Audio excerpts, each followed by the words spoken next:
Sabi nga nila, practice makes perfect. Pero ito, hindi pa rin perfect mga tol. Pero pwede na. Tara, samahan nyo magluto. For today's video mga tol, nagluto nga pala ako ng leche plan na leche. Hindi ko sana i-upload to pero sayang, di ba? First step ng kalokohan natin mga tol, nagpaita ko ng kawali. Tapos gumamit lang pala ako ng wash na sugar. Tapos tinuna ko lang hanggang mag-caramelize mga tol. Hindi ko sure kung tama ba yung ginagawa ko pero tansyahan na lang tayo dito mga tol. So nilagay ko nga pala sa lalagyanan. Wala kasi ako lyanera, hindi ko mahanap kaya ayan muna ang ginamit ko. Gumamit ako ng 1 ng itlog mga tol. Nakalimutan ko tanggalin yung puti pero sabi doon sila panood ko, pwede naman daw yan pagsamahin dalawa. So dito pa lang sa part na to mga tol, parang may duda na ako na hindi ko alam kung anong ginagawa ko. Pero nandyan na nasimulan na natin Tara, ituloy-tuloy na natin tong kalokohan natin mga tol. Gumamit nga pala ako ng 1 lata ng condensed milk, yung malaki, pati 1 lata ng evaporated milk mga tol. Hindi ko alam kung tama ba yung sukat ko. Naglagay rin nga pala ako ng 1 kutsarita ng vanilla extract. So ayan tol, haluin lang natin yan. Gusto ko lang naman kumain ng leche flan pero hindi ko alam kung tama ba yung ginagawa ko.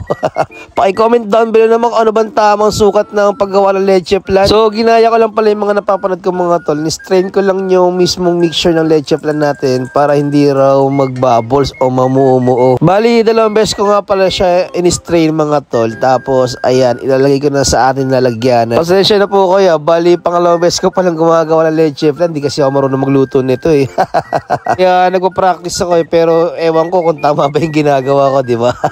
Mukhang okay na may itsura mga tol. So, ayan, nagpakulo na nga pala ako ng tubig. Yung sa mahinang apoy lang sabi dun sa napanood ko. So, ayan, naglagay nga pala ako ng aluminum foil para makoveran yung ibabaw ng ating leche flan. So, lagyan natin isa-isa. Dapat daw kumukulo na yung tubig bago mo isa lang mismo yung leche flan dun para hindi raw magbubbles. Ewan ko kung tama ba, di ba? Tapos, lutuin mo lang sa mahinang apoy sa loob ng, 1 oras yata ang ginawa ko dito mga tol. So, tama nga 1 oras. Pero yung iba sa mga napapanood ko 45 minutes lang Ewan ko, tingnan natin kung anong kalalabasan. So ayan, after ng 1 hour mga tol, okay na yung ating leche flan. Palamigin lang natin saglit. Mukhang okay na may itsura mga tol, para naging scrambled egg na.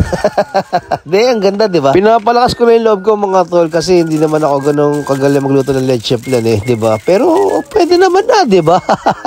Alipin na lamig ko pala muna yung mga tol bago ko tanggalin sa lalagyanan para hindi daw magbitak-bitak. So ayan, dahan-dahan ko siya tinatanggal. Ito na yung moment of truth mga tol kung tama ba yung ginawa natin leche flan, di ba? So ayan, tinanggal ko na mga tol. Pwede na. Hindi lang ganun ka-perfect mga tol yung inaasahan ko. Pero masarap to mga tol. Natikman ko na to Ito nga pala yung isang malaking ginawa ko mga tol. Ito medyo may laban ng kaunti. So paano? Masyado na ako nahihiya Next time ulit gagawa ko ng leche flan yung malupitan na. So magpapaalam na nga pala ako. Bye-bye!